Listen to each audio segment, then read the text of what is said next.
That, to me, is the essence of Hermeticism. The idea of two serpents fighting one another, and there isn't one that's coming out on top. You are just basking in the glow of this conflict. That is the mystery.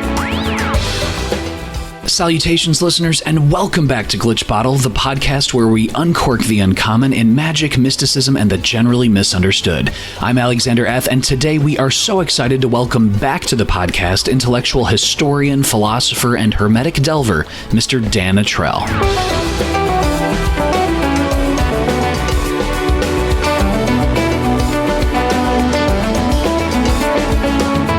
Now, Dan is a Canadian-born intellectual historian, a classicist, a philosopher, a psychonaut, and a musician, and he's known online as the modern hermeticist. And Dan has a blog, a YouTube channel, and a Twitter presence under the same name, and he has more than 40 videos called the Encyclopedia Hermetica, A Big History, which is a truly pleasurable deep dive into the interweaving of various historical tributaries into what we think Hermeticism is. I definitely encourage listeners to check that out, and in addition, check out Dan's first appearance on this podcast where we delve into many of these subjects. In this episode, we talk about so many different things, including a new edition of the Picatrix, translated with an introduction by himself and David Pareca, specifically from Latin sources, which is an interesting discussion. We also talk about time, Platonic Metaphysics, the Renaissance, language acquisition, and so many more topics. For those interested in Renaissance ceremonial magic, I think Dan's thoughts are not only fascinating from a historical and a spiritual perspective, but it really helps put things in context from many of the source materials that we might consider. And now to help us uncork the uncommon, I give you Mr. Dan Attrell.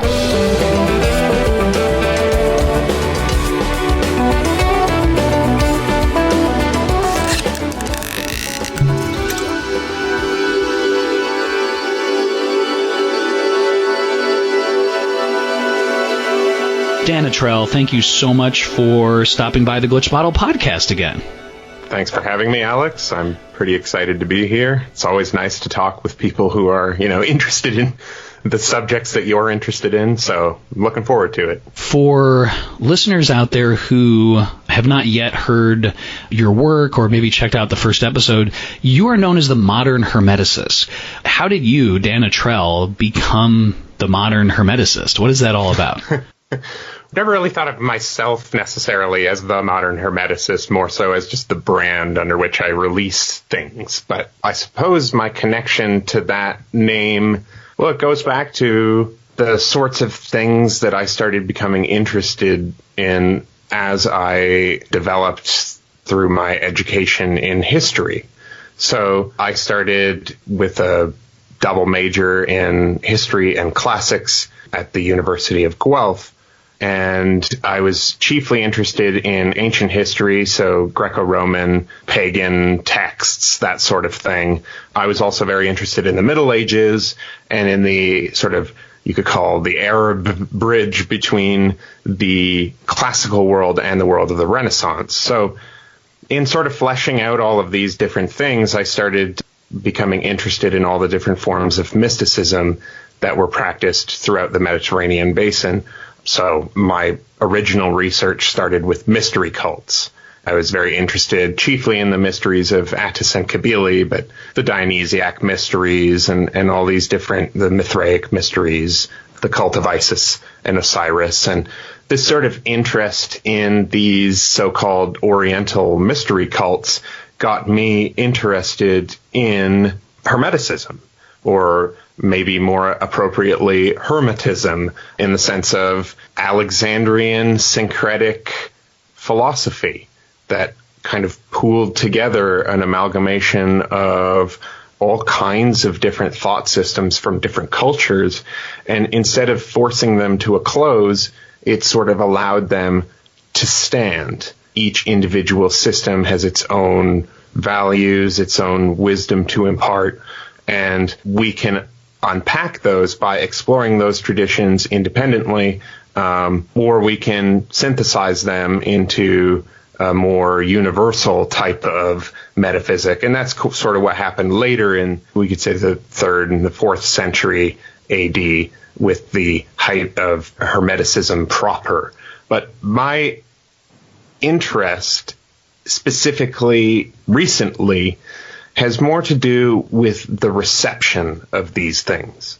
So when I was in school, I was studying a lot of Islamic and Arabic history, and obviously I had to wrestle with the literary criticism theories of Edward Said, with his notions of orientalism and how the West constructs itself through the projection of another, and then endows that other with a whole bunch of terms which are deprivileged versions of what we consider to be Western values. So often the dichotomy is phrased like, in the West we have freedom, whereas in the East they have tyranny and despotism. In the West we have frugality, whereas in the East they have luxury and decadence. In the West we have logic and rationality, whereas in the East we have mysticism and magic. And so it's like, these are the types of categories which, to a large part, Western people constructed their understanding of the East. And so, I thought about that. I chewed on that for a couple of years. And, that theory is not without its holes, because it's a post-colonial theory. So it's more so relevant to a post-colonial world than to unpacking the medieval world or the Renaissance world on its own terms. But in any case, over the years, that led me to read the work of Wouter Hanegraaff, if you are familiar with his work. And he does excellent work on Hermeticism and on Neoplatonism and on just Western esotericism in general, strictly from a scholarly academic perspective. One of the books that he wrote was Esotericism and the Academy, and I found that book particularly insightful. But one of the concepts that he constructed, or maybe reappropriated from another author, we don't need to get into that because it just complicates things, but was the idea of Platonic Orientalism. And so what Platonic Orientalism is a body of discourse. So it's like a set of words that are bound up with an outward circumference. And largely what people call Hermeticism in the Renaissance, or the Hermetic tradition, or things like that, are actually outgrowths of a sense of Platonic Orientalism in the thinkers of the Renaissance. And when we call this stuff Hermeticism, what we're doing is we're privileging the Greco-Egyptian aspect of this occult science, if you will. We are saying that all of this stuff, astrology, magic, theurgy, alchemy, all of this stuff falls under the aegis of Hermeticism. But it isn't true, or it isn't accurate, that people thought of themselves as Hermeticists so much as philosophers. And what they were trying to do was recover the truth. And now these were Christians, so the truth had to coincide with the doctrines of the church at the time. So the orthodox teachings of the schoolmen especially, these were the kinds of things that you wanted to stay in their good books, the church fathers as well. You didn't want to go against them, but the church fathers themselves, they had absorbed and imbibed a great deal of Platonism, a great deal of apocalypticism, of Jewish apocalypticism, a great deal of Zoroastrian thought went into the construction of late antique Alexandrian mysticism. So there are all these different vectors. And when we call it Hermeticism, we're basically just saying this one vector predominates over all the other ones. And that's just not the case. The fact is that there were all of these different ideas and systems coming together and syncretizing in Italy in the 1450s. And we have people like Marsilio Ficino and Pico della Mirandola, Ludovico Lazzarelli, and Heinrich Cornelius Agrippa. And all of these guys are standing on top of this massive wave, the crest of a wave, if you will, of what Hanegraaff calls Platonic Orientalism. And that is the belief that long ago, there was one revealed ancient tradition of wisdom that was perfect, and it belonged to Adam. And Adam was able to speak with God in the garden, and he knew the language that the angels spoke. This was all before the fall. Adam was essentially immortal. And the idea was that after the fall, this knowledge, this wisdom tradition was degraded.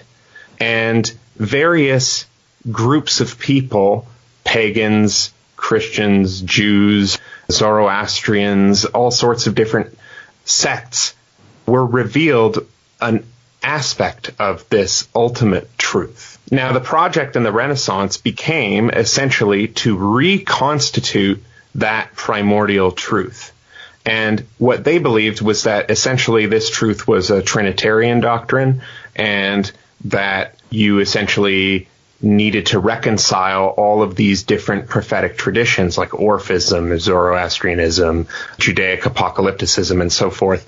You needed to reconcile all of these things against the truth of the Trinity, because the Trinity was like the great mystery at the heart of the church that they kept very secretly and also spilt a tremendous amount of ink over in terms of defining what it is. And a lot of heretical condemnations were brought about because of people's tinkering, if you will, with the mystery of the Trinity. So what we essentially have then is the idea that the information that Plato received and wrote about was not his own. So that's the core of the idea of Platonic Orientalism, is that the idea of form underlying the world, that there are worlds behind our own world, that as we ascend through levels of the intellect, we approach God or the One, and we become less involved with the sensory realm and we become more involved with the intellectual realm. So things like numbers and letters.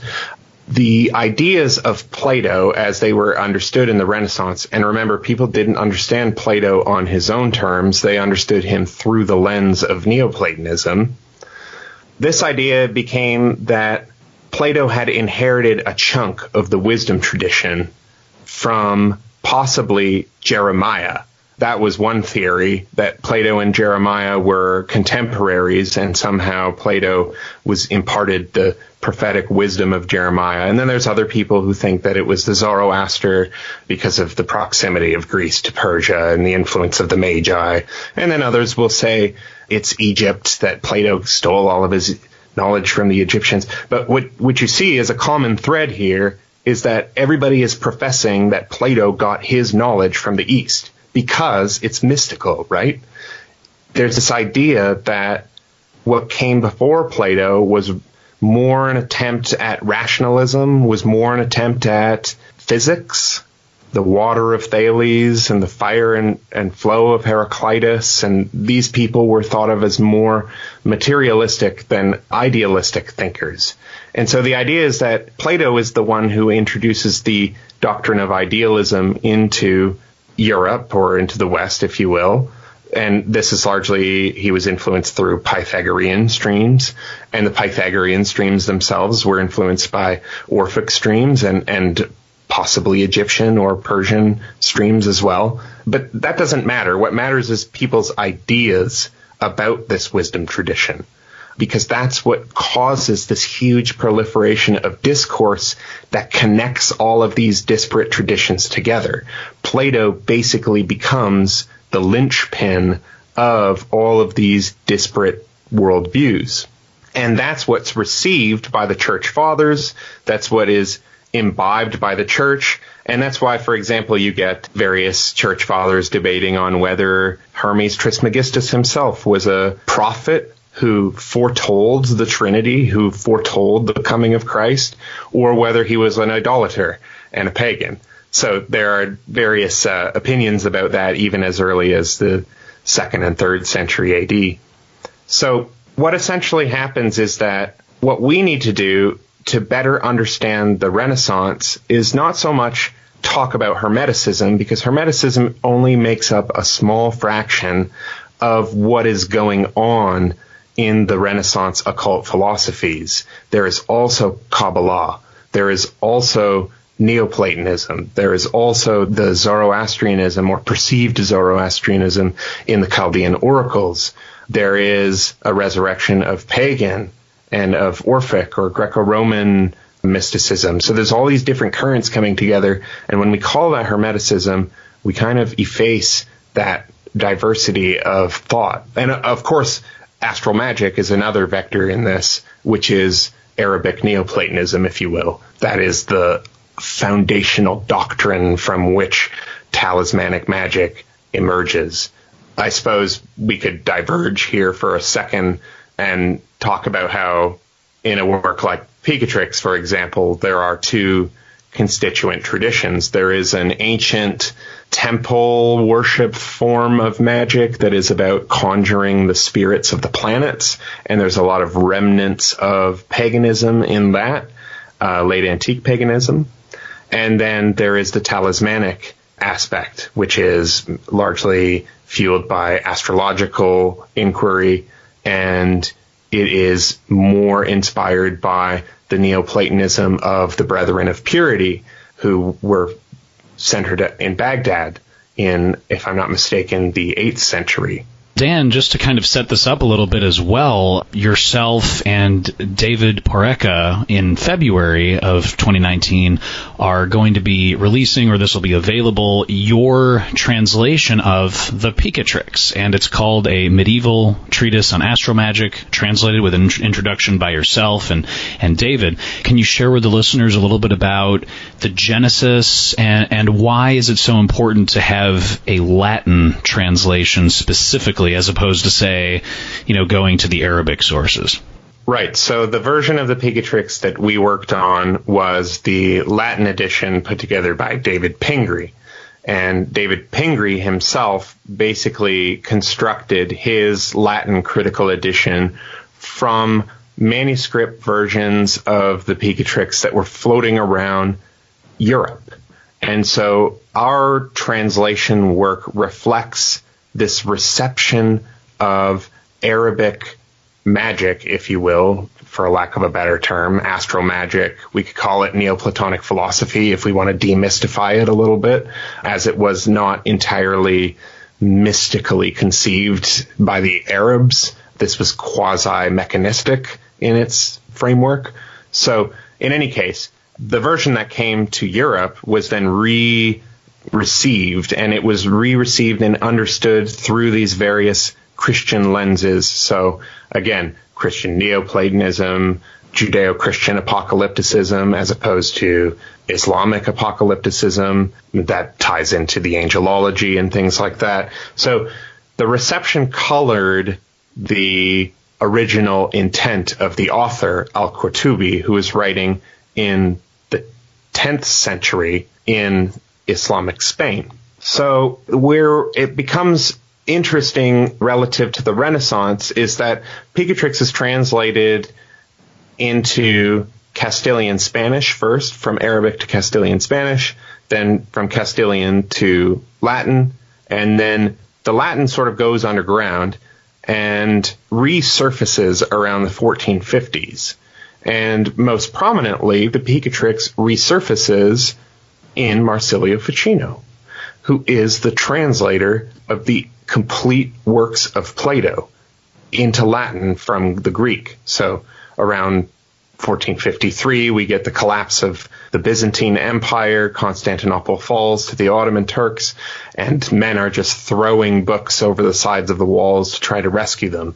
And so just boatloads of these books start coming to Italy, and also scholars who are fleeing basically Ottoman rule and trying to rescue knowledge. These come into the West, into Italy, and Ficino is one of the people who is basically hired by Cosimo de' Medici to translate the complete works of Plato, not only of Plato, but of the Neoplatonists as well, Plotinus, Salius, these kinds of guys. Now, at some point during his project of translating Plato, there was another mysterious manuscript that showed up on his doorstep. It was a lot shorter than the complete works of Plato, and so Cosimo de' Medici, rings up Ficino and says, hey, look, those works of Plato are going to take you forever. Can you, before you translate Plato, can you translate the short work of Hermeticism, of the Corpus Hermeticum? And so that's how we have all these different vectors coming together in Ficino. But what we see even in the 1450s, in the Renaissance, is that the kind of magic that's in the Picatrix sits very tenuously with people. So Ficino is okay with the idea of talismans because to him, that's natural magic. Albertus Magnus and Roger Bacon had argued for this distinction between natural magic and demonic magic, one which operated through spirits and another which operated through astrological forces, which were natural forces. And so we have all of these vectors converging, and Ficino's use of the Picatrix is not necessarily as it was intended to be used. He appropriates it and he changes things about it. He has a more, let's say, psychological interpretation of the magic system therein. One aspect of this whole discourse of Platonic Orientalism is Ficino's idea of a prisca theologia. It's this idea that there was this perfect form of wisdom that Adam knew and which degraded over time, and that, for example, Hermes had some piece of that revelation. Moses, for example, was another individual who, on Mount Sinai, when he received the revelation of the law, he received it in two parts. One part is the letter of the law, and the other is the interpretative schemes by which the law can be broken up into different layers of understanding. And so this idea of like different modes of doing scriptural exegesis, there's a lot of history in the Jewish tradition, and that's also coming to a head in especially someone like Pico della Mirandola. So Pico rejects Hermeticism, rejects Ficino's spiritualized astrological magic. He's not really interested in that kind of magic. He's interested in a pure Kabbalistic kind of magic that is not really dealing with spirits and summoning entities and making them do your bidding or anything like that, but he's more concerned with becoming one with God and union with God. And one of the ways that that manifests is that Pico writes the Oration on the Dignity of Man.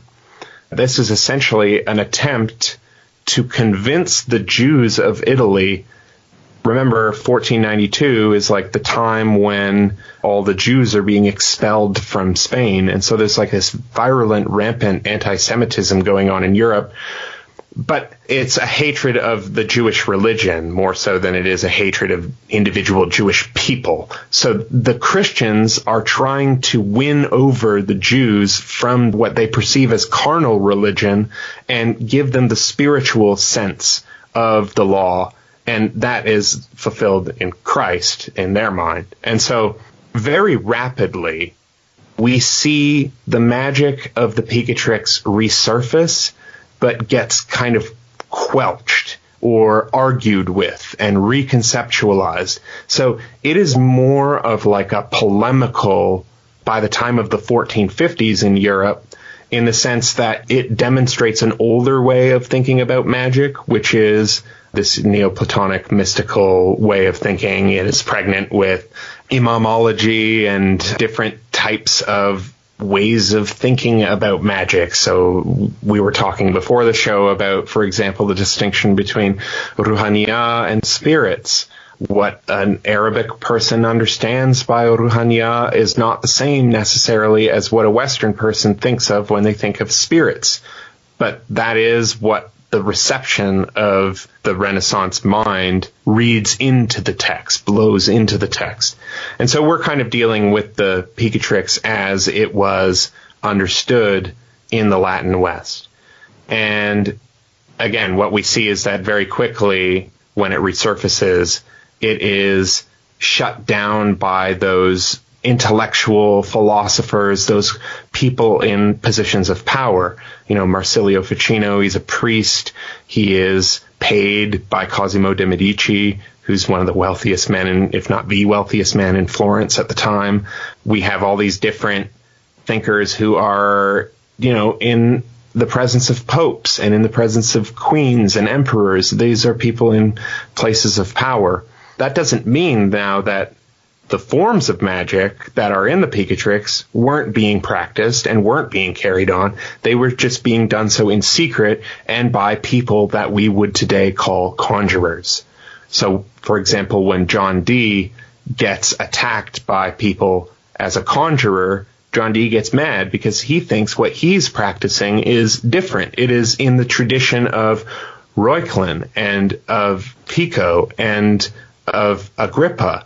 He's in this tradition that is above and beyond just dabbling with spirits and conjuring spirits. What he is doing is plumbing the basically underlying substrate of reality.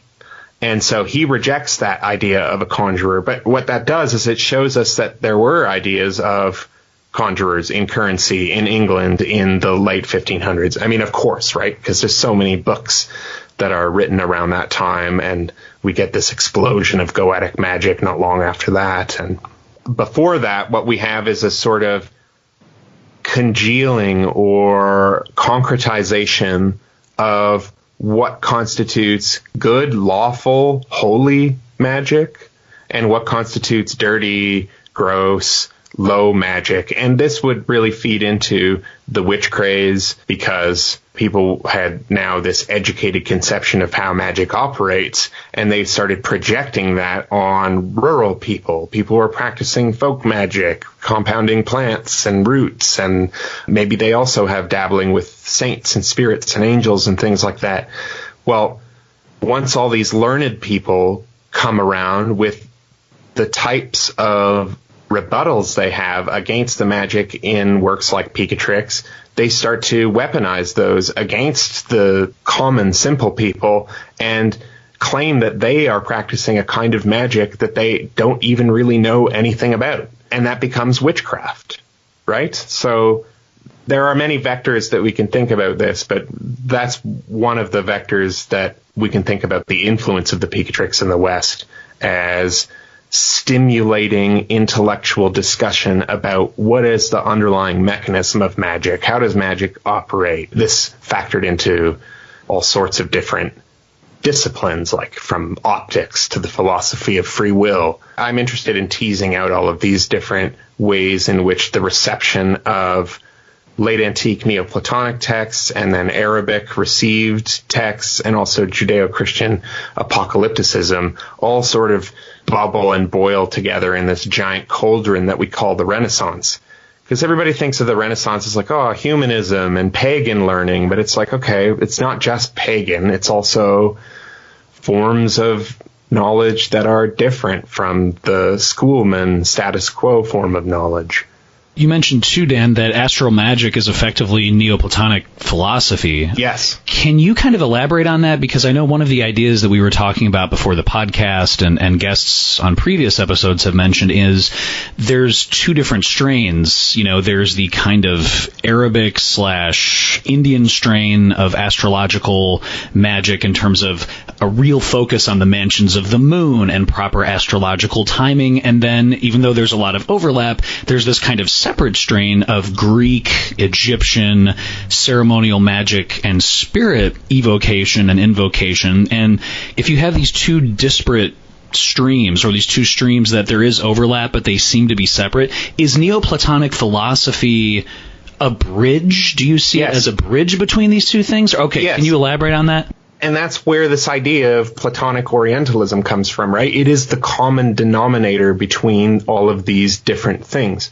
We're not dealing with 3rd century BC paganism. We're dealing with 4th century AD paganism, which has been totally reconceptualized. It has been philosophically mapped out, and largely by the philosophy of the Neoplatonists and the Middle Platonists.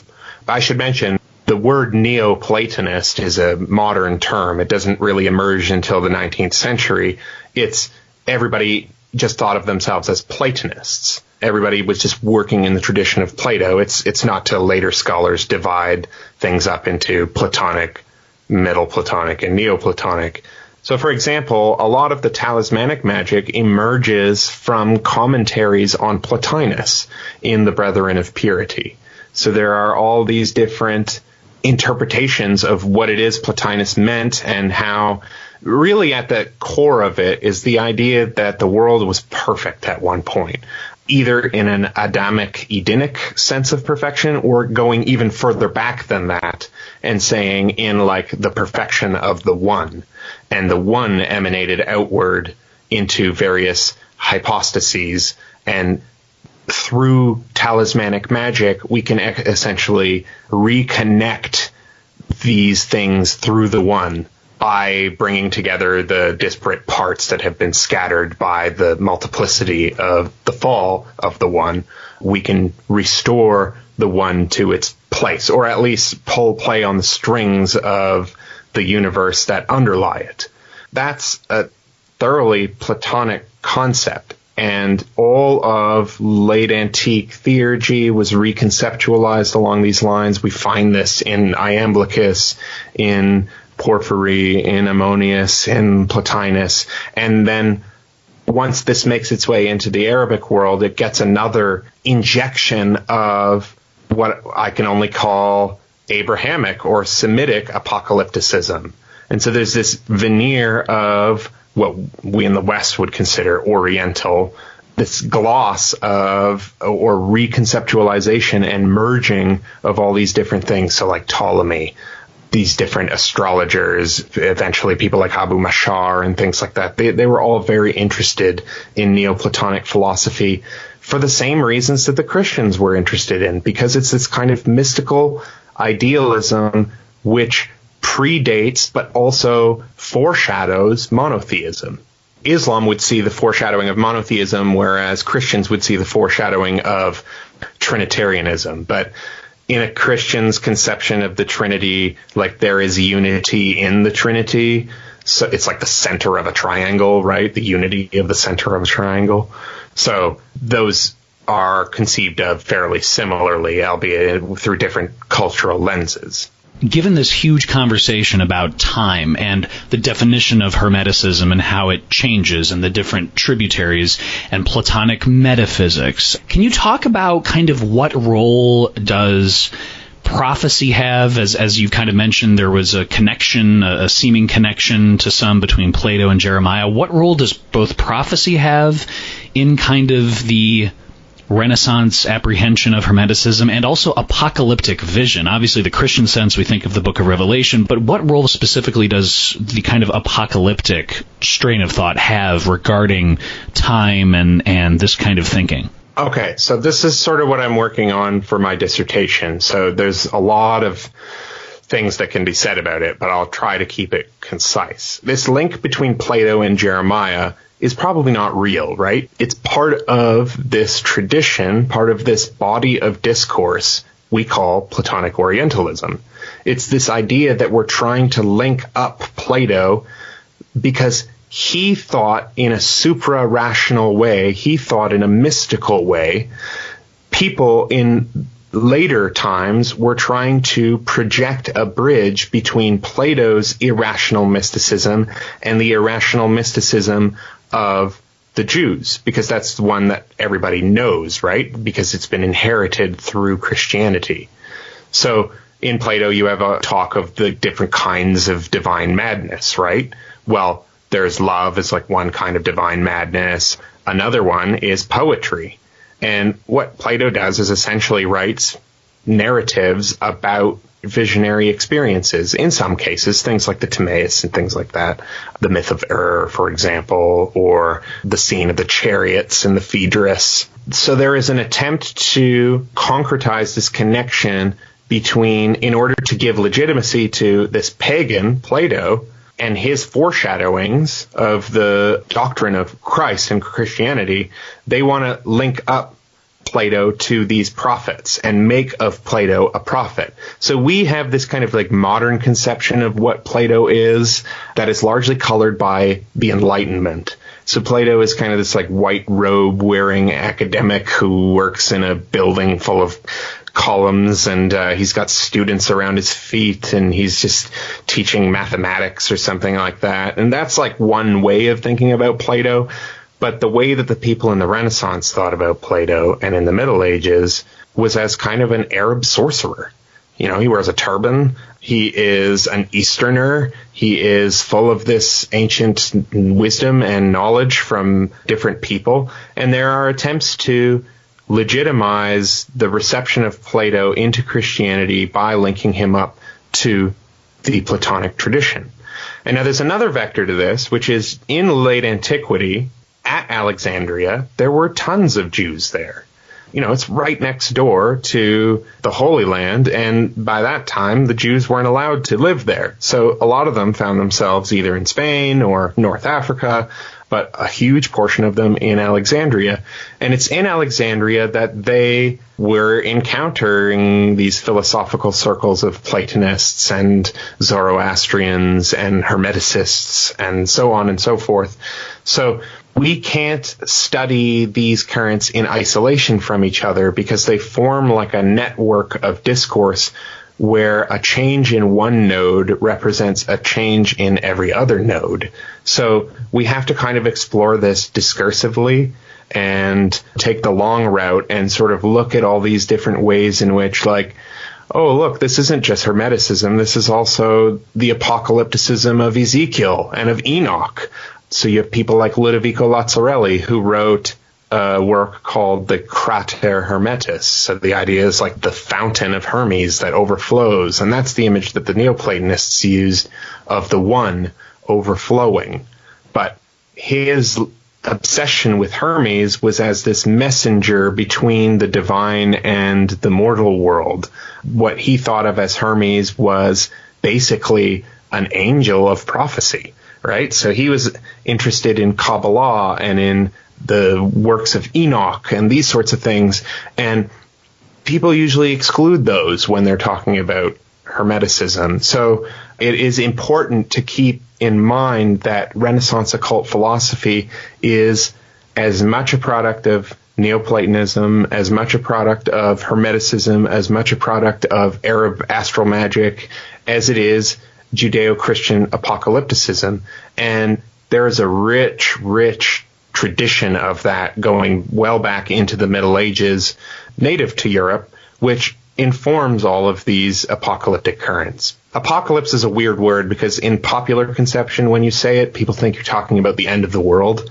And that's part of it, but that isn't what the original meaning is. It just means a revelation or a revealing, literally a visionary ecstasy.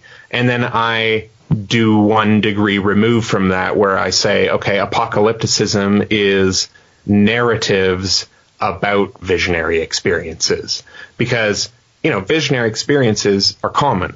Lots of people have them. And lots of people have mystical, religious, visionary experiences, and they can't compress them into words or into any meaningful message. And so those visions remain idiosyncratic and lost to history. But there are certain people who have certain gifts of being able to language their visions, and those often become very influential because of the way that people thought about history before the reemergence of the Greco-Roman mode of doing history in this cause and effect manner. There were different kinds of ways you could think about time, and one of them was through analogies with these apocalyptic texts. So these word pictures that are in these apocalyptic texts, people would take those and try to map history out over top of them. And that's actually one of the ways that we've come to having historical periodization. Eventually, those ways of thinking in this ecclesiastical mode of doing history were swept away with coming of the scientific revolution, but it was still a strong part of producing a temporalized mind, thinking about time in manageable chunks instead of just, whatever has been has always been, and the existence we live in now is no different than the existence of our great-grandfathers and of our great-great-grandfathers.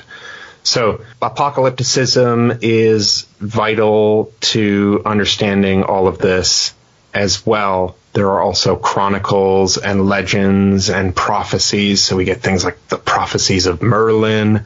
We also get astrology. Astrology belongs within the discourse of Platonic Orientalism, and it was a huge part of mapping out time, both in the Arabic world with things like the Great Conjunction Theory of Abu Mashar, whereby different conjunctions of planets create different historical events on Earth.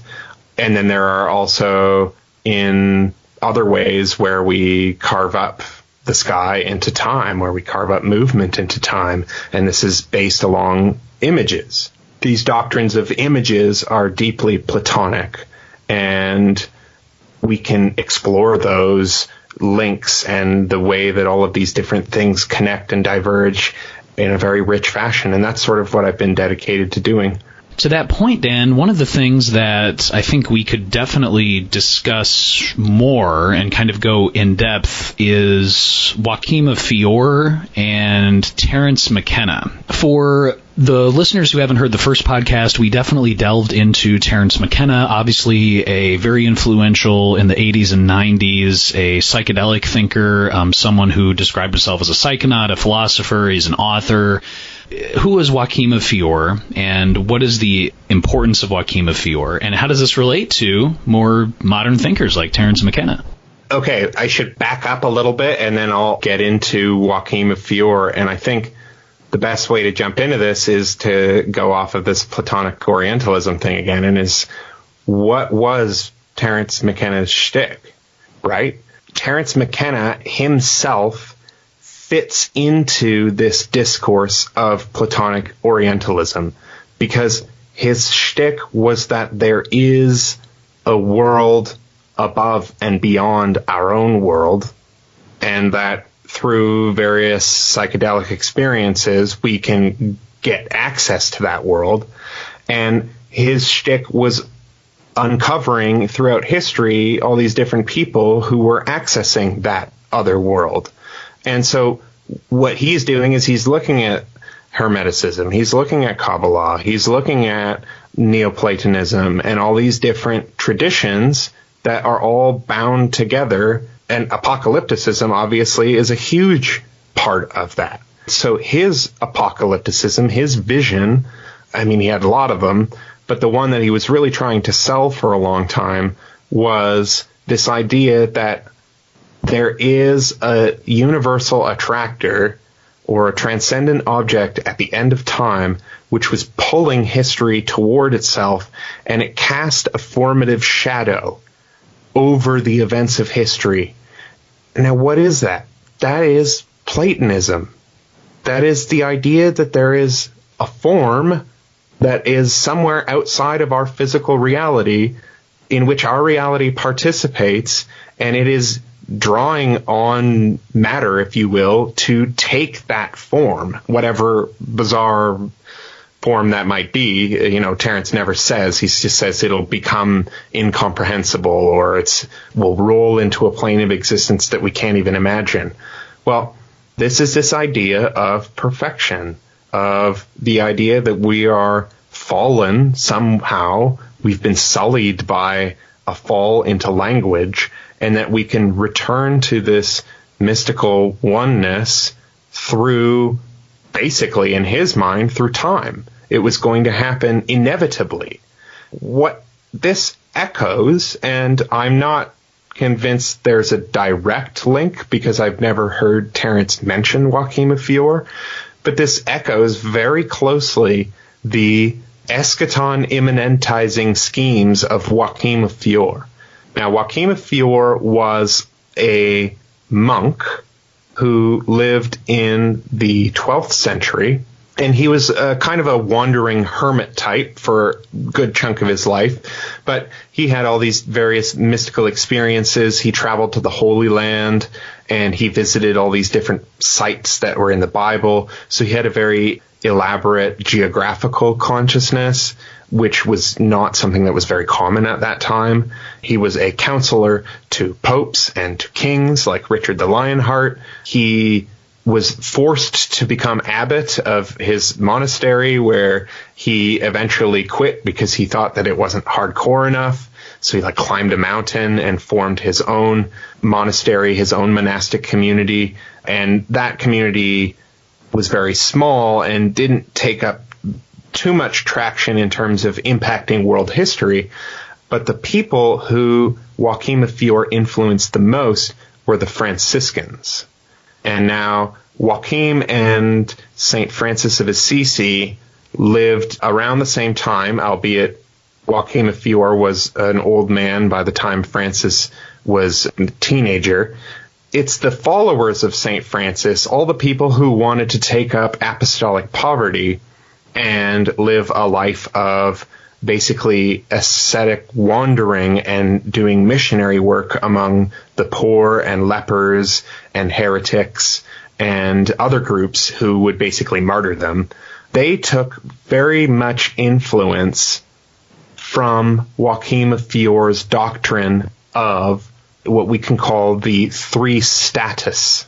We call them three ages. Some people call Joachim's scheme the scheme of three ages, but the problem is that Joachim divides history along numerous taxonomies. So there is the 7 days of creation is one taxonomy of time. The 7 seals of the apocalypse is one taxonomy of time, and it marks the various persecutions of the Jews in the Old Testament, echoing the persecutions of the church under the Romans. And then there will be a third echo of that, let's say, time wave. So the idea in Joachim of Fiore is that most basically there are 3 ages of history, and this is God's plan unfurling through time. This is the fact that God is a Trinity means he has to operate through time in a Trinitarian fashion. And what he believes is that there is an age of the Old Testament, of the patriarchs, basically from the creation of the world until the time, I think, of John the Baptist.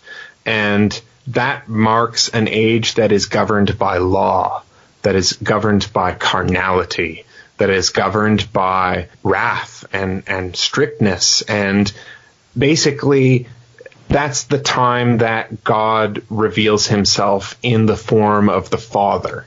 The next period of time is the age of the Son, and that is when the Father sends the Son into the world in order to redeem the world and free it from the law. Not free it, not to destroy the law, but to fulfill the law. And then the idea is that however long it took for the first age of the Father to run its course, and in Joachim's mind, this was 42 generations. So he flipped that. And then he said the age of the Son would be 42 generations. And then what would happen is that there would be the rise of the Antichrist, and the church would essentially have to deal with that in history, imminently. It would be something not that Christians get raptured away and then everybody else has to suffer under the Antichrist. That's not how he imagined it.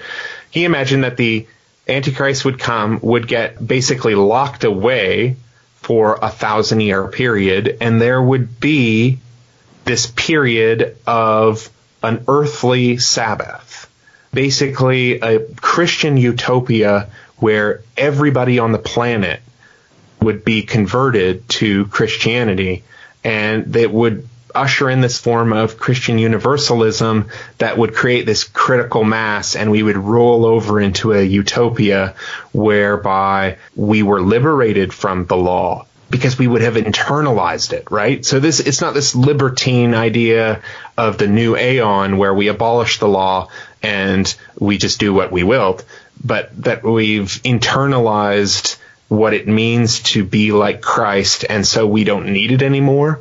So the Franciscans, they really picked up on that idea because they saw the doctrine of apostolic poverty, of owning absolutely nothing and not ever touching money, of rigorous asceticism.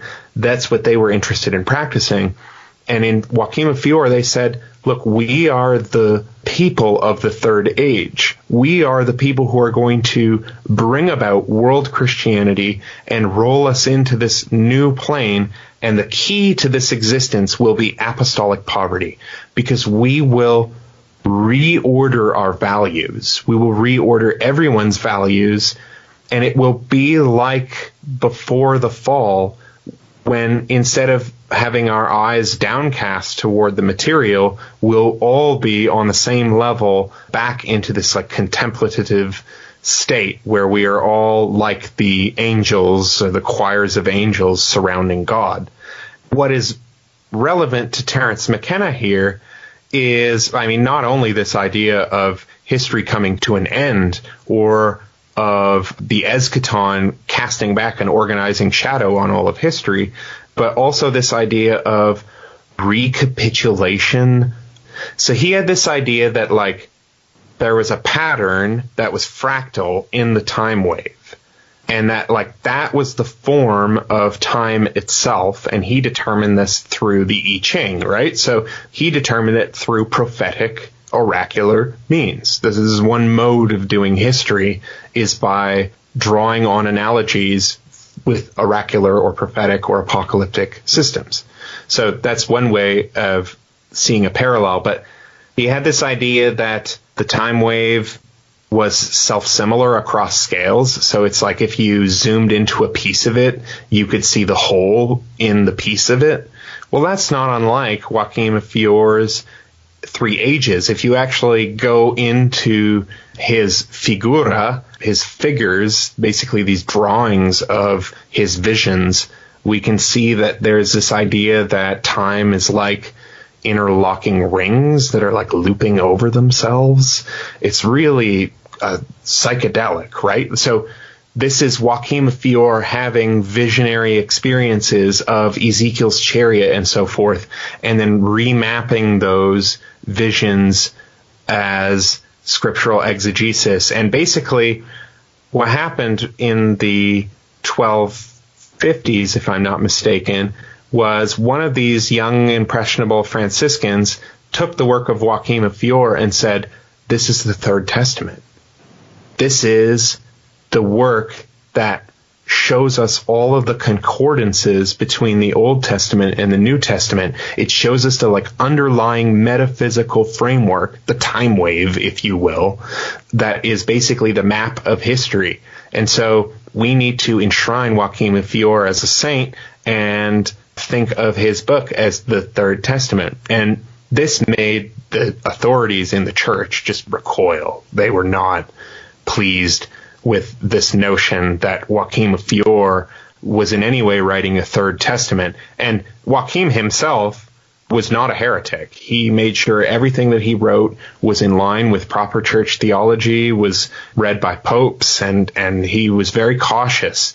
But it was all the people who came after him and used his forms of apocalypticism and his visions about basically the end of time and started thinking about how that would impact their present day lives.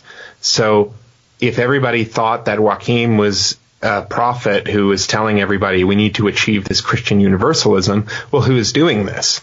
There were missionaries to the pagans in the north and stuff like that, but there weren't people aggressively going after converting Jews, aggressively going after converting Cathars, aggressively converting Muslims and Mongols and these different groups of people. So that's basically when missionary activity really starts to ramp up through the mendicant orders. And these are the people who would bring, along with the Dominicans and the Jesuits, Christianity to the world. Arguably, they fulfilled their apocalyptic dream of bringing Christianity to the four corners of the earth, because there's not a country on this planet that doesn't have a church in it, you know, other than maybe the Sentinelese or something like that. Everybody, whether they accept or reject Christ, they're all aware of his existence, whether as a force of good or ill. The apocalyptic visions of Joachim Fiore, his writings, they had a strong impetus in this sense of we need to work on universalizing Christendom. We need to make everybody believe the same thing so that we can immanentize the eschaton. And one of the people who would take up this idea was Pico della Mirandola. In my digging, I haven't found a direct link to Joachim of Fiore because there's quite a period of time in between, but there is a direct link to Roger Bacon. And Roger Bacon was very interested in the apocalypticism of Joachim of Fiore and of just apocalypticism in general, and they largely helped him produce this scheme of how are we going to save Christianity in the face of impending Antichrist. So he came up with the project of fleshing out geography to create maps so that people wouldn't get lost, so they could be more effective missionaries. He was concerned with the development of time, with science, with astrology, with all these different areas of thought, and it was driven largely by these apocalyptic expectations that something really bad was around the corner and that Christians had to prepare for that. And so Pico della Mirandola picks up on this need to universalize Christendom, especially among the really upper-class intellectual Jews of his day and age, because he's hanging out with people like Johann Alemanno and these Mithridates and these different people who, some of whom are actually being convinced and converting to Christianity.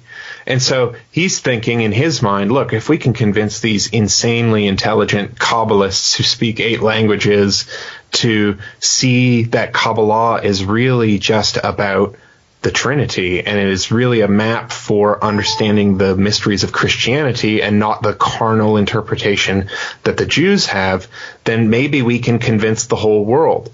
And so Pico is really hashing out, working as hard as he can on this project of how am I going to convince all of these intellectuals to finally see the truth of Christ, and then I can bring about the eschaton. And you see, like, all throughout the 16th century and even into the 17th century up until Newton, these people are still obsessed with these apocalypses. John Dee is another figure. He's basically the cutoff for my project of how can we restore knowledge? If knowledge has been corrupted by the schoolmen, how can we reconstitute these systems so that we can resurrect a conversation with the angels and basically reforge our link with God and ultimately get instructions on how to make a world Protestant empire, right? So you could argue that the empire that Dee had in his mind, this giant naval force following the defeat of the Spanish Armada, they're like, oh, we can use this to immanentize the eschaton by spreading our form of Christianity to the world. And that's a chapter in the history of colonialism, because right at the dawn of colonialism, when all of these people are spreading about throughout the world and teaching these new doctrines, they're bringing with them all of these byproducts, like apocalypticism, like Platonism, like the search for perfection, like the idea that we are fallen. There's all these different notions which are prevalent in Christianity, but which in other languages or in other worldviews, they just don't have these systems. And we basically, I say we, I suppose because I'm French and English and Scottish and a bunch of other stuff, but the Western people in the 16th and 17th century impregnated the world with these kinds of teleologically organized ways of thinking. One of those ways was the Hegelian dialectic, which then evolves into the Marxist dialectic, which holds that all history is propelled through class struggle, and that if only we can abolish class, and so you get these echoes of this apostolic poverty thing, right? If we can get rid of the dirty thing that is money that is getting in the way of us seeing each other's divinity, then we can usher in a new age where history essentially comes to an end because there's no more conflict. And the liberal worldview is also a teleologically organized worldview. It posits that there is no objective reality, and so we can only prioritize the individual, and so we'll eventually culminate into this utopia of everybody's perfected individualities. And we know that that view has its own loopholes. And then we also have Nazism, right? So we have the 1,000-year Reich of Hitler, where he thinks that if he can purge out the outsider, in this case the Jews or the gypsies, the homosexuals, the handicaps, and so forth, if we can get rid of all of these people, then we will roll into a new age of perfection, the 1,000-year Reich. And so we can see echoed throughout history all these different teleologically ordered ideological systems that echo Joachim of Fiore's basically visions of the future.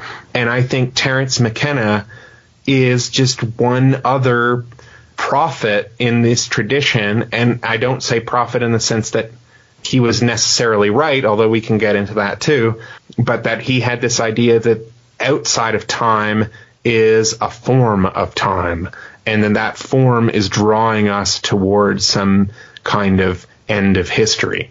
So the way I think about the whole 2012 thing, if I have to actually defend it or anything like that, and I don't normally, but the way I think about it is that Terence didn't necessarily say that it would be the end of time when the time wave collapsed in 2012, but that we would reach the maximum saturation of interconnectivity. So he was very interested in complexity theory, and in complexity theory, a system becomes more complex depending on the amount of interconnections it has within itself. And so he was saying that at 2012, we will reach the point where we will, as a human race, reach maximum saturation of connectivity where anybody can reach anybody at any time. And that happened, right? Like, we did culminate with everybody's got a cell phone, everybody has social media. I mean, there are people who don't, right? But they still probably, even if you're in some remote village in Africa, there's someone in your town who probably has a phone or a computer that you may or may not access. But the point is, like, we have reached this level, a critical mass of connectivity, and we are, in fact, rolling into a new way of living that is unrecognizable. So I'm not going to pin that on the time wave or say that he necessarily predicted it correctly by divining the structure that underlies time. That's only one way of looking at time, right? But I will give him the benefit that what he did see in the immediate future around the bend of the proliferation of the internet was, in fact, like a radical new world. Kind of what you're describing with Terence is just the kind of malleability and the way he saw things and apprehended them. That kind of thinking, one is almost tempted to extrapolate and go, okay, how can this kind of thinking apply to other things? And that's why I appreciate you did that so well when it comes to figures like Joachim of Fiore. I mean, it's just fascinating to see the similarities. So what they all have in common is this idea that there is an underlying reality behind our own, and that is an assumption, right? Like, I can't count the amount of times I've visited these visionary states, but to suppose that those are not just a further extension of this reality and to posit that they are somehow transcendent and above and beyond our own reality, that is an assumption, and that is an assumption of Platonism. And that is an assumption that enters into Judaic and Christian thinking at a very early stage in the late antique period. And so it gets recapitulated in all these different ways. And I guess what I'm just trying to get at is that, like, Terence McKenna is just another chapter in the discourse of Platonic Orientalism. And it has to do with what are your a priori assumptions. His a priori assumption is that materialism, as devised by Epicurus and Democritus and Leucippus and these kinds of ancient thinkers who were atomists is wrong. So he is sticking his neck out and saying, these people are wrong, this tradition is right, I'm going to work and follow in this tradition.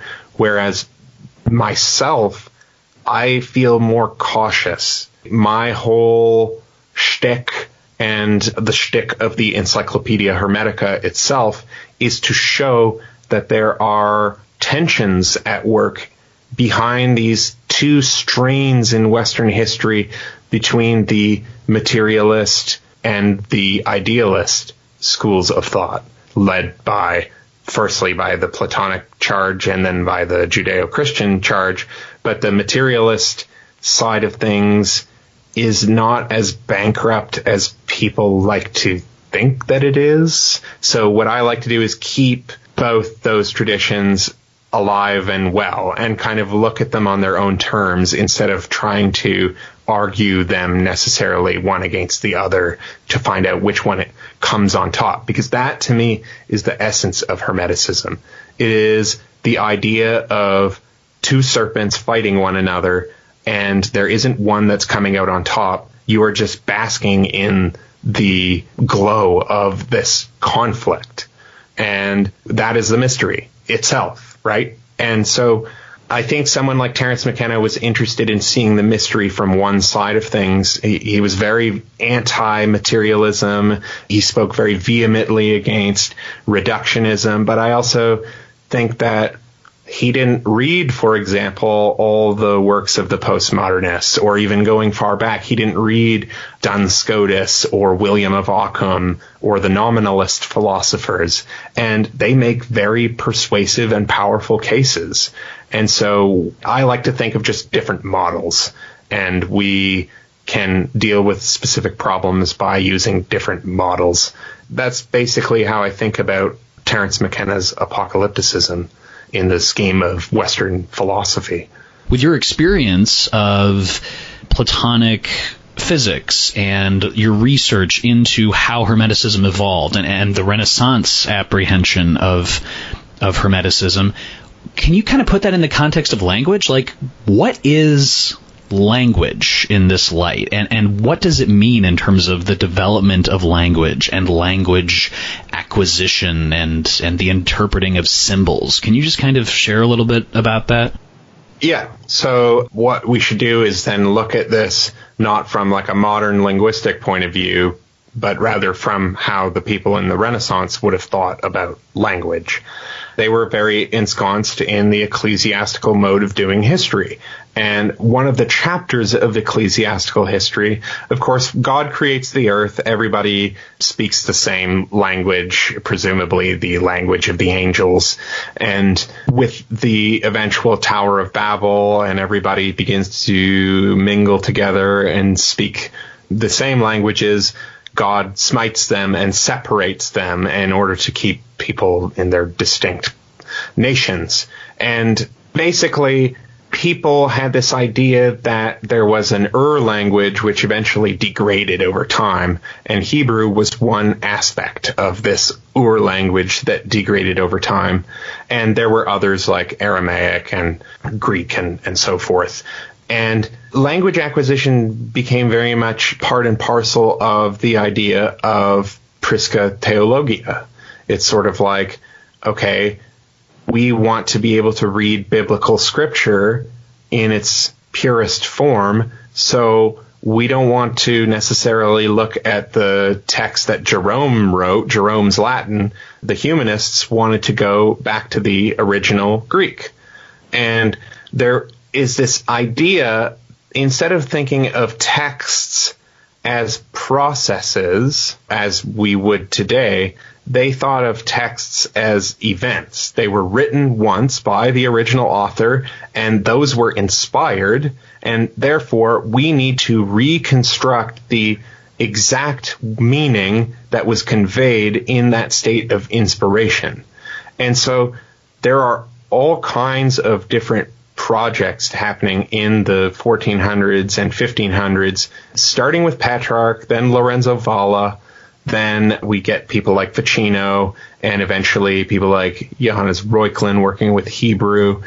There are all these different attempts to find the pristine, perfect, immutable form of a text. So you see how this is, again, this Platonic underlying assumption that a text at one time was perfect and it can be reconstituted into its perfect form. It's almost like texts are like people who get sullied by sin, right? There's this assumption that we have lapsed from a pre-lapsarian state of purity. So where this starts out with is in the Bible, right? Well, both the Bible and the classical text.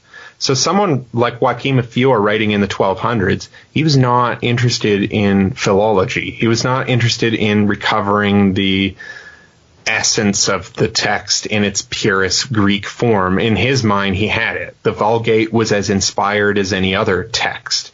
It's not till we have Lorenzo Valla writing all of these different glosses and his basically humanist researches into Jerome's Latin translation, where he starts finding all these discrepancies. So, for example, one that's often cited is the word in Greek is metanoete, which means change your minds, change how you're doing things, how you're thinking about things. And now when that was translated in Latin, Jerome said, repent. Not change your mind, but repent. And what this did was in the Catholic Church, through the hundreds of years of traditions of the Catholic Church, because remember, Scripture is only one half of the authority of the Church, tradition is the other half. This is how the Catholic Church is distinct from Protestantism. Tradition had stated that you could essentially see in this the seeds of the doctrine of penance, which was one of the sacraments. And that in order to be a true Christian, you want to perform all your 7 sacraments. That's a large part of Catholicism, is jumping through these hoops to demonstrate your faith and showing that you're working in conjunction with God's grace by doing works. And one of those things was to repent, to go to your priest and to tell him your sins, and then he would absolve you, and then you would get less time in purgatory, and that's basically how the system worked. But when Lorenzo Valla went in and checked the text, he saw, oh, look at this. It doesn't say repent, it says change your mind. So you have this entire edifice, this entire tradition of keeping individual Catholics accountable that is rooted in a scriptural tradition that isn't even real. And so this idea catches on that the traditions of the church had gotten too laden, too heavy with accretions over time, and that they wanted to strip it back to the pure form. And that's what prompted research into all these different texts. And now there had been pre-existing research, largely done by Franciscans and Dominicans. And again, this ties into the apocalypticism. Why did they do all this work to learn Hebrew and Arabic and all of the languages of different people, like even Nahuatl and things like that? Because they were trying to convert people. They were trying to bring about a Christian universality so that everybody could have access to the scriptures in their own languages. So they had to go and learn those languages and undergo these tremendous translation projects. And that's when they sort of reverse engineered the translation projects and started using them on their own Holy Scripture. And that is arguably the roots of humanism in the sense of biblical hermeneutics. And that very much as a chapter in the temporalization of the Western mind, because along with translating the Bible more accurately comes ideas about translating things like Lucian or Livy or Homer or all these different ancient classical authors accurately. And so there we get a renaissance in the classical style of doing history, and that then lives side by side with the ecclesiastical mode of history, and then eventually becomes what we would call the secular mode of doing history, which is largely concerned with cause and effect and moral exempla. So we get things like the decline and fall of the Roman Empire by Gibbon in the 18th century, and that's very much in the mode of the classical historians. But there was this 1,000-year period in between where it wasn't that classical mode of tracing out the rise and fall of empires, inspiring people to look up to their ancestors, that pagan mode of doing things that had largely disappeared under the more dominant mode of ecclesiastical history with its concomitant apocalypticism and teleology. So language becomes part of this picture in the efforts of recovering the past and in the effort to convert the world, basically. And that eventually creates a seat of power, right? So it's Bacon that says knowledge is power. And if you are the people with all of the knowledge of all the languages, that doesn't bode well for the people who you are colonizing or otherwise trying to suppress and cover up their pre-existent cultures and religions with the new religion. So that's one way. There's a lot of other ways we could think and talk about language, I'm sure. I should touch on this. I suppose it'd be foolish for me to move on without touching on this. We see this really embodied in John Dee, and John Dee was influenced by Al-Kindi and incidentally directly influenced by who he called Joachim the Prophesier, who is, of course, Joachim of Fiore. And that's because Joachim of Fiore was interested in practicing something that we today would call lettrism. It was very popular in the Islamic world. It is not the same thing as gematria, though gematria plays a big part in this too. So, I mean, I'm sure most people listening to the show are familiar, but for the few who aren't, the idea behind gematria is that in Greek, Hebrew, and Latin, letters have underlying numbers behind them. So you add up those numbers that constitute a word, and then you can see that if they have equivalent values to other words, that is a way of determining a secret mystical meaning that is in the Bible. Since the people in the West had Hebrew, Latin, and Greek, they could jerry-rig these three systems together to create really anything they wanted, right? They could make the text say whatever they wanted by using specific calculations of gematria. But implicit in the idea that gematria is superior to the literal rendering of a text is this idea that there are ever-refined states of exegesis that are kind of bent toward the one, and that you get less and less vulgar states of interpretation, things that are like literal interpretation, and then you move up to allegory and anagogical, mystical interpretations. And it's like as you are rising through those rings of intellect away from the sensible world and toward the one, your mind is becoming more and more mathematical. And so you have to shed those literal interpretations. And Joachim of Fiore practiced a kind of lettrism whereby God said, I am the Alpha and the Omega. And so Joachim of Fiore takes this literally and sees in the actual shape of the letters mystical doctrines. So, for example, the Alpha is kind of like a triangle. It's like a blunt top triangle. So like the top portion, which is blunted, is the Father because it is boundless at the top.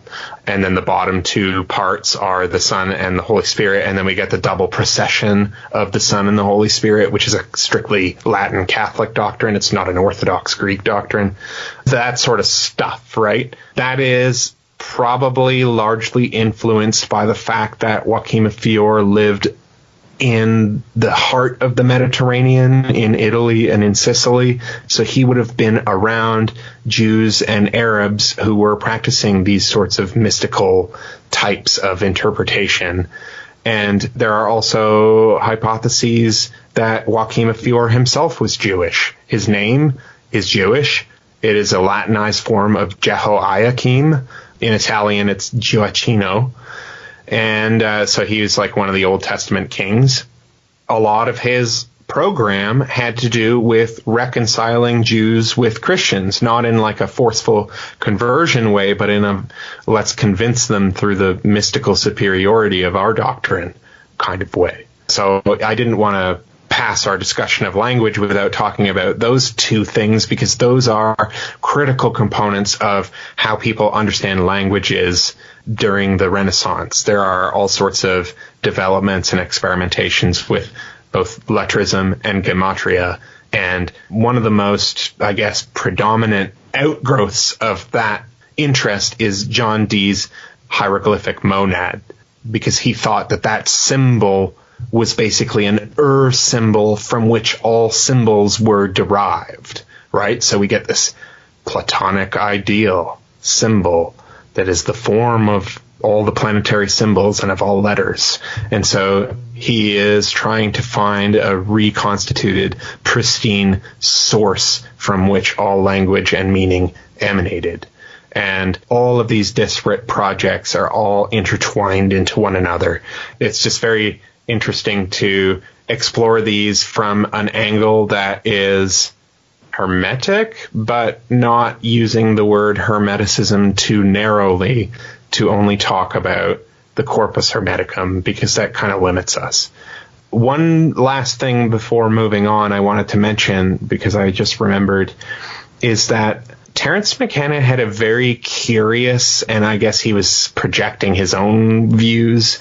He had a very strange view of Renaissance Hermeticism, where he thought that Hermeticism was different, or what he believed was Hermeticism, which let's just call Renaissance occultism for the sake of ease, so we can cover a bunch of our bases. He said that inherent to it was the belief that we are not fallen, that the myth of the fall of Adam and Eve was bullshit, and that we are actually divine, and that we need to take our place again as divine beings in the cosmos and reconstitute the cosmos. That is not true. It is half true. There is not a single soul in the Renaissance, in Christendom, who believed that we were not fallen and that nature was not fallen. In fact, that is almost the sine qua non of the entire endeavor. It is that we don't have the same hookup to the spiritual world, to the divine world, to the realm of the intellect that we had before we had fallen. So I think that Terence McKenna was, when he was exhorting people to look into Hermeticism, he was thinking look, here's this alternative to Christianity, which says that you're actually doing just fine and everything is honky-dory, and you just need to make art, and we will roll into this archaic revival and everything will just be great. And that's not what they believed. They believed that everybody was deeply corrupt, deeply fallen. We were deeply fractured from our primordial state, and that we can reconstitute that by uncovering the Prisca Theologia, by uncovering the true mystical doctrine that went into building up Christianity. And so he really secularized Hermeticism and made it into something that it was not. And I think that was just his personal axe to grind, because he was always very anti-religious in his thinking. And that kind of skewed the way that he thought of all of these Renaissance thinkers who were deeply pious and devout, but were heterodox, not heretical. So that's a big part of understanding Renaissance occultism, is that it is not supposed to be thought of, at least within the context of the Renaissance, as heretical, but as heterodox. And it's the same thing within the Islamic world. Stuff like Picatrix is not necessarily transgressive. It is unusual, but it is not necessarily frowned upon or thought of as worthy of being burnt on the stake. What do you think, Dan, are two or three of the big things that people don't understand about Hermeticism? Or rather, asked another way, what are two or three of the big things that you find yourself having to explain all the time about Hermeticism that might be a misunderstanding? The big argument that is being made in academic circles is that if you look up Hermeticism on Wikipedia, it will probably tell you Hermeticism is astrology, alchemy, and theurgy. But it's like each of these things are their own things with their own histories that don't really involve Hermeticism. Hermes might be present as a figure, like Hermes is present as a figure in the Picatrix, but so are a whole bunch of other figures. So is Plato. So is Aristotle. So is the prophets. So are a bunch of contemporary Arab philosophers. There is this idea that when people read Hermeticism, they assume magic. And this is largely in parts to Dame Frances Yates's Giordano Bruno and the Hermetic tradition, where she co-equivocates those two things together. I think if people want to refine their language and they want to be more accurate in what they're talking about, Hermeticism is strictly things dealing with the corpus hermeticum. To call astrology Hermeticism is to ignore all of the other figures who go into astrology. We can't call astrology justifiably Hermetic more than we can call it Ptolemaic or Platonic or Aristotelian or anything like that, because all of these are vectors of influence. So I think it's better just to call astrology, astrology, alchemy, alchemy, theurgy, theurgy, and Hermeticism is essentially theology. And it is a theology that is syncretic, Alexandrian theology from the 2nd to the 4th or 5th centuries AD. And we have texts that were received from Ficino in the Renaissance, and then we have more texts that came about in the Nag Hammadi libraries in, I believe, the 50s. And those are Hermeticism. But we need to be more cautious when we're using these terms and not conflate Hermeticism with magic per se. And I know there are arguments to be made. So, for example, there is the theological, which is you could call the theoretical Hermetica, and then there's the practical Hermetica, which is stuff like the PGM type magic.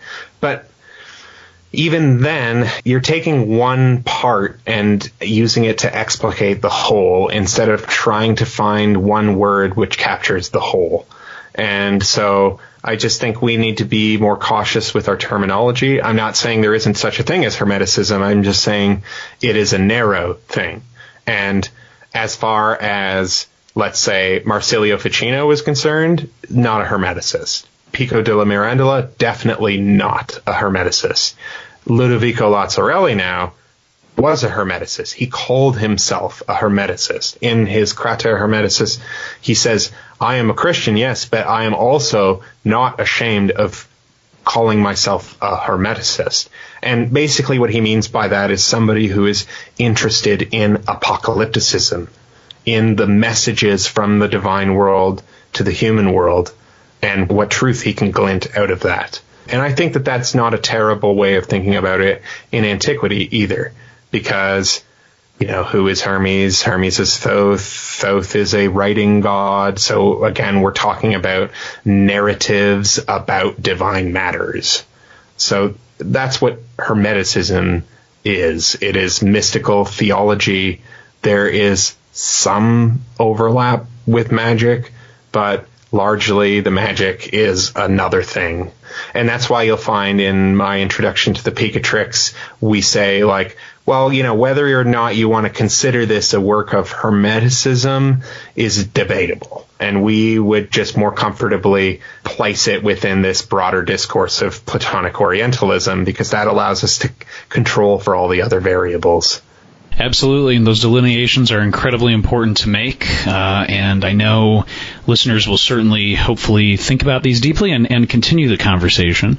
As we wrap up here, Dan, you have these incredibly in-depth, great videos on Hermeticism on your channel, The Modern Hermeticist. I would encourage listeners to check those out. Aside from this book, this incredible book coming out as well with the Picatrix, with specifically focusing on the Latin translations, what else is kind of on your plate? What would you like the listeners to know in terms of future projects or future endeavors, or is there anything coming up that you can share about? I suppose in the immediate future, my projects are my dissertation. So basically all of the stuff that we're talking about right now is all directly related to that. I'm exploring the apocalyptic dimension of Renaissance occultism. And so that obviously includes within it Kabbalah, Hermeticism, Neoplatonism, these kinds of things. That's a thing that I'm working on now, but that's going to be an ongoing process for the next 3 years. In the immediate future, I'm helping out with 2 courses at the University of Waterloo, one on women's history in the 16th and 17th century. So we're dealing with women in terms of witches, wives, and whores, and spiritual women, so nuns. So all the different kind of categories of existence that women found themselves in at this time and the transformations that occurred in women's lives at that moment. So I've got that, and then I've got another graduate seminar. It's called Picatrix in the Classical Tradition. And we are just going to be walking grad students through understanding all of the ins and outs of basically what I've just been talking about for the last little bit, all the different constituent influences that went into Picatrix, what comes out of late antiquity, what comes out of the Arabic world, what comes out of classical antiquity, and then how was it received in the Renaissance. So that'll be a really in-depth look with students. So probably a lot of insights will arise out of both of these particular projects. I go every year to the medieval conference in Kalamazoo, Michigan, and I know you've had other guests who also go to that, like Vajra, and for example, I met him there. So I go to that in May every year, and I've written some stuff for that. I am going to be presenting on Saturn quickly, so I want to give a sense to people what the different planets are like, how do they conceive of the planets. My case study is basically on Saturn, so I'll be working on that. I've been working on another work on poisons, like how poisons were thought to operate, and magical feuding in the Picatrix. So I'm looking at a lot of the more violent type of magic, like debilitating people with mandrake and hyoscyamine, various tropane alkaloids, how you can weaponize those and give people mental illness and stuff. So I'm exploring those avenues. And I suppose that's basically it. I mean, that is a lot. And then on the side, for fun, I'm studying Bach a lot. So I play classical guitar. Right now, I am fairly far into learning BWV 1004 on classical guitar, and kind of just spending a lot of time learning Bach, getting interested in these kind of old modes of doing music, because they're all dances, right? So all of our music today is just like 4/4 kind of plodding stuff, and I'm becoming very interested in these complex modes of dancing from that start as early, I guess, as the Elizabethan period, but carry on. And that's like another historical reconstruction project in and of itself, but from a more practical point of view. There's other things going on, but that's the gist of it. And I just wake up and read and write and take care of my scholarly responsibilities. And that's it. You're not busy at all, Dan. I have no idea. No, not at all. Dan Attrell, thank you so much for joining us on the podcast again. And as always, look forward to having you on next time. Awesome. And I will have plenty more to discuss, as my research continues. So we should plan to get together again in the future. And thank you for listening to this episode of the Glitch Bottle Podcast and helping us uncork the uncommon this fine day or night or wherever you happen to occupy space-time in your occult lairs, your summoning towers, or your cloistered libraries of the esoterically awesome. You can check out previous episodes and other magical Glitch Bottle news on YouTube, youtube.com/glitchbottle, and subscribe and download free episodes anytime on iTunes, Stitcher Radio, and on Spreaker.com. Just search Glitch Bottle and enjoy. Also, please make sure to subscribe and follow us on Twitter at Glitch Bottle, all one word. Our intro music is the track Tornado by David Zeste. Our magical interest is fueled by sincerity, passion, amazing guests, and a copious amount of clinking coffee cups. Until next time, this is Alexander Eth reminding you to invoke often, uncork the uncommon, and keep the light.